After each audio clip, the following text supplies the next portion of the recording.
Hi everyone, hope you're having a fantastic day today. If you don't already know who it is, it's the one and only, the true Alex J. You're gonna hear noise in the background, just ignore it. They've got the swimming pool right here, there's loads of kids in it because they're on holiday right now, so they're all excited and they're all pumped up. But what I wanted to go over today, I've written a list of things that I want to go over about your online journey, how to get started, how you can make money online, because a lot of people still have a misconception, a lot of people are still going in the wrong directions, and it frustrates me that in 2016 people still can't wrap their head around how to make money online, or maybe they're getting misled by the wrong kinds of people. So I've got a full list here. As it goes further and further through, more and more value is going to be given out.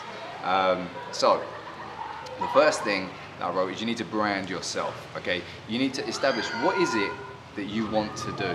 You know, are you looking at doing e-commerce? Are you looking at selling products, or are you looking at doing like CPA, where you're going to be doing like affiliate offers, where you could be doing like commission deals? For example, a curtain company could say to you, we'll do 30% on every curtain that you sell, or perhaps you could get paid to give email addresses to a company. So they might say, let's say a travel agent, they could say, well, we'll pay you $25 for every email that we get if someone is interested on going on holiday. So all you're doing is then obviously building a large audience around that, you're growing the traffic and you're driving them forward to the offer as well. There's also AdSense, which is where you make money for the amount of views that you get on an advert. So let's say, for example, you have a website.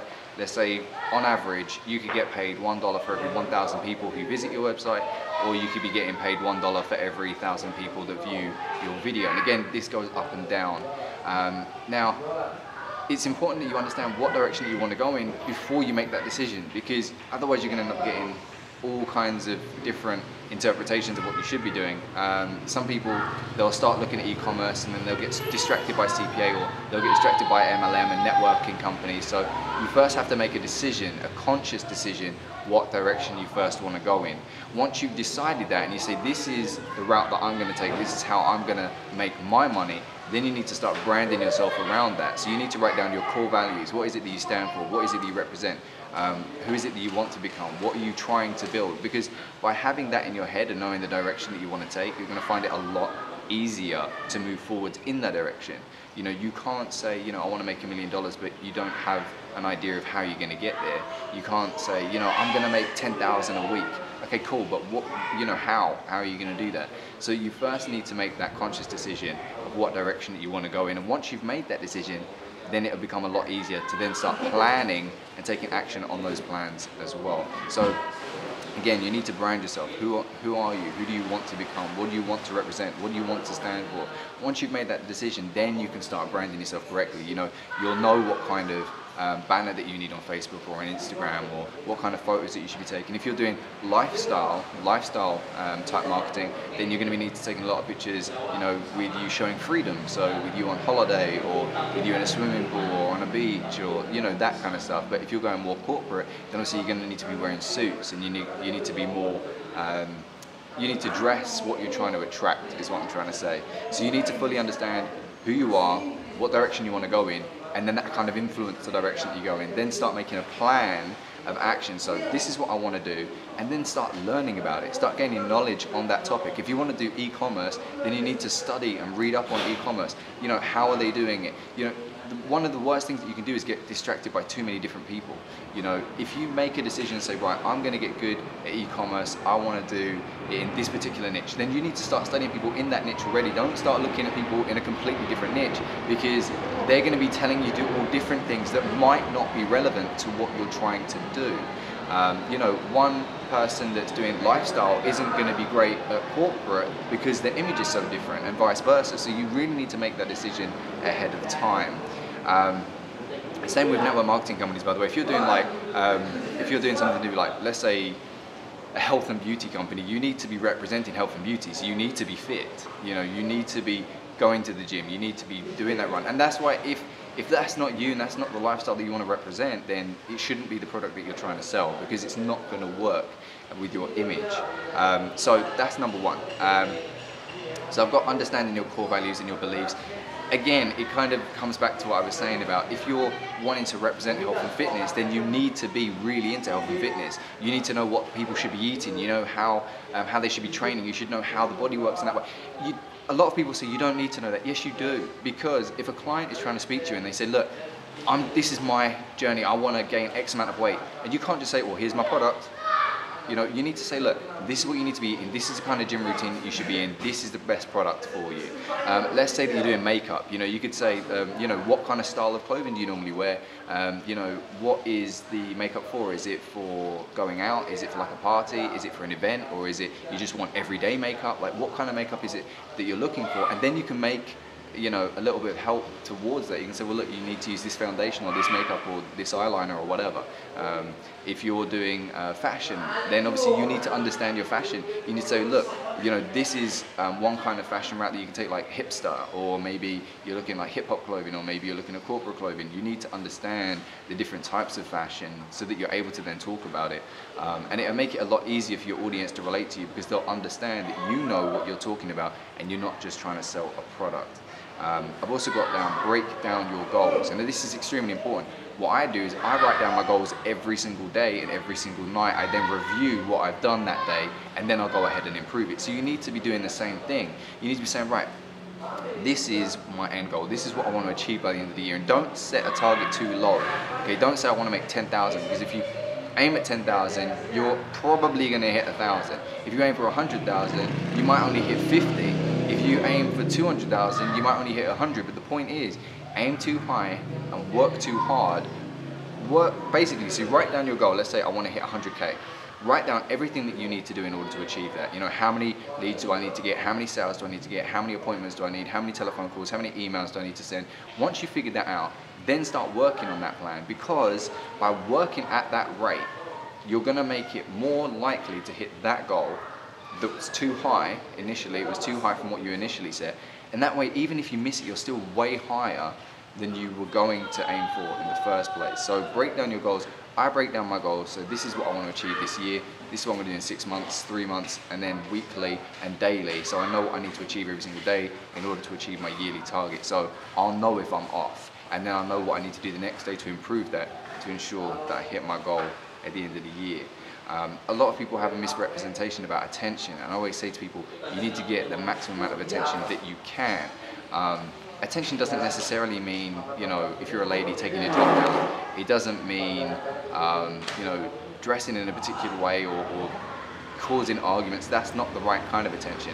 But you need to draw attention to yourself and your business in a way that represents your core values and what you stand for. So let's say, for example, you said, right, I'm going to represent hip-hop clothing. Then you need to draw attention to that. So you need to be going on to like Drake's Facebook page and commenting on all of the pages, and people are going to then go from there and they're going to go across to your Facebook, they're going to start following you. Or let's say that you're doing interior design, then you need to be going on to liking all these interior design pages on Facebook or on Instagram, going through there, comment on them, follow them, talk to them, interact with them, because then you're going to get their audience then coming across to you. So you're gaining the right kind of attention. Then you can start doing videos about that niche. So let's say, for example, let's say that you're doing interior design. You can do videos on different interior houses. You know, you could do a list on YouTube of the 10 worst interior designs or the 10 best interior designs or whatever.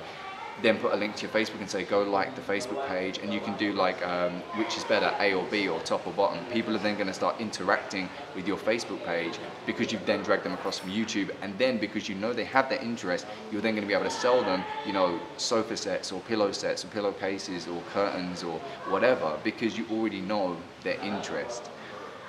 So again, attention equals profits. And one thing that I'd always say is, don't worry about the hate. Okay, the hate always comes, regardless of what niche you're in. But here's the thing, I always look at hate as a funny thing, because even if they're hating me, it means that they know me. And by the fact that they know me, it doesn't matter if they like me or hate me at the beginning, I'll work on convincing them later on. I just need them to I need to gain their attention in the first place. I need to be professional at all times. So I'm not going to start an argument with someone, because obviously that's going to go down the wrong route. They're not going to have any interest in what I'm trying to offer if I was to take that route. You need to be learning every single day. You need to be watching these pages. How are they moving around? What kind of pictures are they posting on their Instagram? What are they tweeting out? How are they interacting with the audience? And then start mimicking it, start copying everything they're doing. Okay, not literally just stealing all their content, but look at what they're doing and start doing the same thing. Start replicating it in your own unique way. Okay, they're talking about their lifestyle. If you're doing lifestyle marketing, okay, they're talking about the lifestyle. They're doing these kinds of videos. They're doing these kinds of posts. All right, maybe I should do something similar. You know, look at the winners. Look at the people who are already achieving what you want to achieve and just replicate it. That's all you need to do. There's another one. It says find the people who agree with your story, and I love this. I learned this not so long ago. If you think you're good at convincing people, it doesn't necessarily mean you're good at convincing. What it could mean is you've just found a good way of finding people who relate to your story, or your story or product or service is very relatable.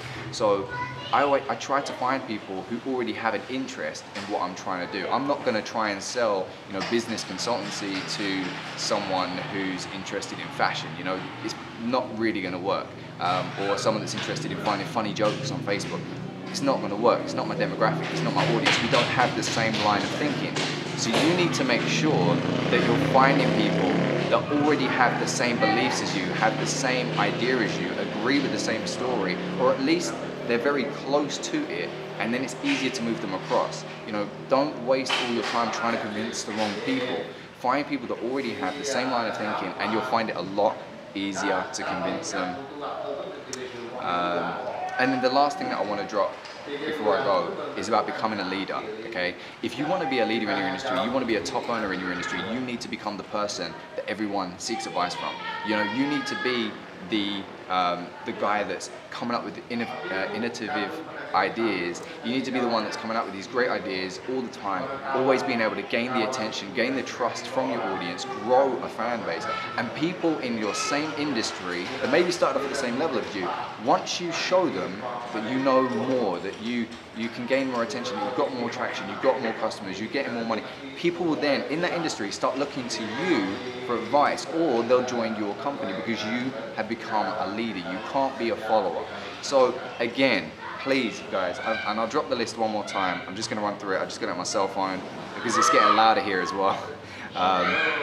So again, you want to make sure that you interact within your community, make sure that you're speaking with everyone that's in your niche, follow people in your niche, follow the top leaders and replicate what they're already doing.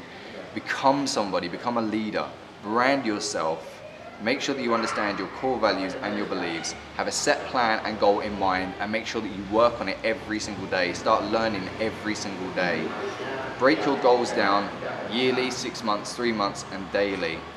Attention equals profit, so make sure that you're gaining attention from the right people in the right places. Learn daily and develop. Find the people who already agree with your story, because it's way easier to convince people who already agree with your story. So again guys, I hope you found value in this. I hope you love it. If you did, please like, share and comment on this video. You can also make sure that you follow me on facebook.com/thetruealexj. You can also get me on facebook.com/AlexJTVOfficial. I'm also on instagram.com/AlexJ020. If you've got any questions about your business or you need help generating more leads or more sales, make sure that you shoot me a line. Look forward to speaking to you guys again soon, but in the meantime, peace.